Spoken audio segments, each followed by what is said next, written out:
मनुष्य का जन्म केवल भगवान के स्मरण के लिए मिला। मानुष को तन पाए भजो ब्रजनाथ को, इसीलिए मिला है, और दूसरा कोई प्रयोजन इसका नहीं है। संयोगा विप्रयोगांता, संयोग वियोग के लिए है, और जीवन मृत्यु के लिए। मरणांतम च जीवितम, जीवन का अंतिम परिणाम मृत्यु है।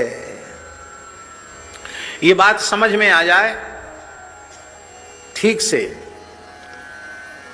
तो फिर कैसा जीवन होगा उसको वाणी से कहना बड़ा कठिन है। संतों के विलक्षण जीवन में वो देखने को प्राप्त होगा।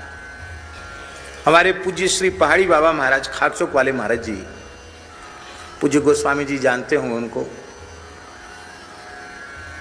बहुत दीर्घायु तक विराजमान रहे, बड़े तपस्वी महापुरुष थे। आप इसी से विचार कर लीजिए कि 1932 में वो खाकचौक में श्री महंत पद पर समासीन हुए, समाज ने उनको प्रतिष्ठित किया, और सन 1932 में महंत बने, और 2003 में उनका भगवत धाम प्रयाण हुआ, उन्हें वृंदावन की रज प्राप्त हुई 2003 में। कितने वर्ष हो गए? 71 वर्ष। लो, 71 वर्ष तक तो वो महंत पद पर विराजमान रहे, और उसके पहले 21 वर्ष तक उन्होंने पैदल विचरण किया। कहां तक पैदल गए? अफगानिस्तान तक पैदल गए, बर्मा तिब्बत तक पैदल गए, मानसरोवर तक पैदल गए। कितना विराट होगा उस काल का भारत, वहां तक वे पैदल गए। न जूता, न छाता, न चप्पल, न खड़ाऊं, एक लंगोटी, एक ब्रह्मपात्र और एक कमरिया कंधे पर, बस इतना ही संग्रह। न अर्थ का स्पर्श, न वाहन का स्पर्श। लगातार 21 वर्ष तक उन्होंने विचरण किया, और उसके पहले गुरुजी की सेवा में लंबे समय तक रहे। तो उनके जीवन दर्शन को जब हम देखते हैं तो लगता है कि कम से कम 125 वर्ष से भी अधिक आयु प्राप्त करके वो भगवत धाम गए, ऐसा उनका जीवन था। तो उस जमाने के महंत थे वो, आप सोचिए। और वो इतने से खाकचौक की जगह में बैठे रह गए। तमाम लोगों ने कहा यहाँ जगह मिल रही, वहाँ जगह मिल रही है। महाराज जी एक ही बात कहते, गुरुजनों ने जितने में भजन किया उतने में ही रहना है। हमको पता है कि हमें मरना है, मरना है तो इसका मतलब विस्तार नहीं करना है। जहाँ बैठे हैं वहीं ठीक है। बोले न किसी से एक मुट्ठी अन्न मांगना है, और न किसी से जीवन में 1 रुपए मांगना है। पूरी तरह श्री ठाकुर जी के सहारे जीवन यापन करना है। और ऐसा हुआ, उनके जीवन में ऐसी घटनाएं घटी। अयाची व्रत था उनका, किसी से कुछ लेना नहीं, और अंग्रेजी शासन था। खाकचौक में ऐसी स्थिति एक बार आई कि ठाकुर जी के राजभोग में केवल थोड़े से चावल थे, अन्न, और चावल का भात बना लिया महाराज जी ने, और गौ माता का दही, और जमुना किनारे से चले गए तो कुछ भाजी ले आए खोंट करके। तो भाजी, दही और महाप्रसाद भात, ये भोग ठाकुर जी को लगाया, और भोग लगा के ठाकुर जी से बोल दिया, ये आखिरी राजभोग है आपका, कल से आपकी राजभोग की व्यवस्था नहीं है। गौ माता हैं हमारे पास, सो जमुना पल्ली पार मानसरोवर पे गैया चराएंगे, सवेरे भी आपको दही का भोग लगा देंगे, मठा का भोग लगा देंगे, और लौट के आएंगे तो रात को दूध का भोग लगा देंगे। आप भी दूध पी के चक्कमस्त रहो, और हम भी दूध पी के भजन करेंगे। साधु संत आएंगे, उनसे भी कहेंगे भैया जो दूध है, दही है, छाछ है, इसी से गुजारा करो, हमारे पास व्यवस्था नहीं है। आपको राजभोग आरोग ना हो तो देखो, हम तो याचना करेंगे नहीं किसी से, आपको राजभोग रोज आरोगना है प्रेम से, आप अपनी व्यवस्था कर लो। तो महाराज जी कहते कि ठाकुर जी के मंदिर में भोग धराने के पहले श्रृंगार बढ़ा रहे थे, और मन में ये बात चल रही थी। और जैसे ही भोग पधरा कर सामने गए, और जब उसारने के लिए आए, तो वहां क्या देखा कि ठाकुर जी की देहरी पे 2 रुपया रखे। कितने रुपया? 2 रुपया।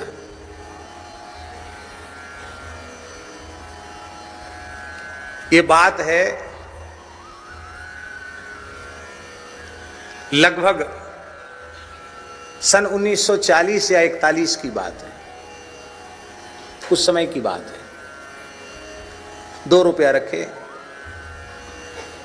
और महाराज जी कहते कि सेठ साहूकार आते थे उस जमाने में, तो वे तो ढेला पाई चढ़ाते थे। चाराना चढ़ाने वाले को सेठ माना जाता था, और 1 रुपया कोई चढ़ा दे तो उसको राजा माना जाता था कि अमुक जगह का राजा है इसलिए रुपया चढ़ाया है। ऐसी स्थिति वृंदावन में थी। तो 2 रुपया कोई व्यक्ति नहीं, मनुष्य नहीं, ये 2 रुपये कहाँ से आए? तो स्थान के एक संत थे, उनका नाम था दामोदर दास जी। वो दरवाजे पे बैठ के माला फेर रहे थे। तो महाराज जी ने कहे, दामोदर दास? हाँ महाराज। कौन आया? ये 2 रुपये कौन चढ़ा के गया ठाकुर जी की देहरी पे? तो उन दामोदर दास जी का शरीर मुरैना क्षेत्र का था, वो गावड़े की भाषा बोलते थे। हो महाराज, हो नाय जानत, यहां तो चिड़िया नहीं आई, माने एक चिड़िया भी नहीं आई। महाराज मैं नहीं जानता हूं, यहां तो चिड़िया भी नहीं आई। हो नहीं जानता है, झूठ बोलता है। ये 2 रुपये कौन चढ़ा गया? अरे महाराज राम जी की दुहाई है, यहां चिड़िया नहीं आई। महाराज जी कहते हमारे नेत्र भराए। अरे हमने क्यों ठाकुर जी से कहा कि आपको राजभोग करना है तो आप व्यवस्था कर लो। चलो कोई बात नहीं, ठाकुर जी ने 2 रुपया व्यवस्था करी है। तो कहते उस समय 1 रुपये के 32.5 सेर तो चना आए। कितने? 32.5 सेर चना आए 1 रुपया के। और 1 रुपये में शेष सामान आ गया, कुछ चावल आ गया, दाल आ गई। और बोले 2 रुपया में ठाकुर जी का कुठार अन्न से भर गया। और कहते जब से भरा तब से आज तक खाली नहीं हुआ। अपने आप में कुछ न कुछ आया। यह दृढ़ विश्वास उनको जो था, तो अपने जीवन में कभी किसी के सामने न सीधे सीधे न प्रकारांतर से कभी कोई याचना उन्होंने की ही नहीं। और छोटी सी जगह में एक रस अपने संपूर्ण जीवन का निर्वाह कर दिया। वे एक ही बात कहते थे, हमें पता है हमें मरना है। एक ही बात कहते थे, हमें पता है हमें मरना है। कलकत्ता के लोगों ने कहा, पहाड़ी बाबा, प्रथम पहाड़ी बाबा का कलकत्ता में बहुत प्रभाव था। तो कलकत्ता के लोगों ने कहा कि यहाँ बड़ी भूमि करके एक स्थान बना देते हैं। महाराज जी बोले फिर हम कलकत्ता नहीं आएंगे। क्यों? बोले वृंदावन में शरीर रहे और चिंतन कलकत्ता का बने, ये हम नहीं चाहते हैं। हमारा तन मन प्राण चिंतन सब वृंदावन में रहे। हम वृंदावन के बाहर का चिंतन नहीं करना चाहते। वृंदावन के बाहर स्थान होगा तो वहाँ का चिंतन बनेगा, और मरते समय चिंतन हो गया तो। इसलिए हमारे गुरुजी ने जितनी जगह दी भजन किया, हमारे दादा गुरुजी ने जितनी जगह में भजन किया, उतनी जगह ही मेरे लिए पर्याप्त है। हमको बिल्कुल विस्तार नहीं करना है। और कोई कहता तो कहते अमुक जगह चले जाओ, उनको बहुत हाय हाय लगी है। अपनी भाषा में ऐसे बोलते थे, उनको बहुत हाय हाय लगी है, भजन तो करना नहीं है, ईंटा पत्थर बटोरना, वहां चले जाओ, मेरे पास नहीं। इस बात पर वे दृढ़ थे कि मरणांतम च जीवितम, जीवन का अंतिम परिणाम मृत्यु है। यह जो है सिद्धांत है। इसलिए श्री वसुदेव जी महाराज यह बात कह रहे हैं।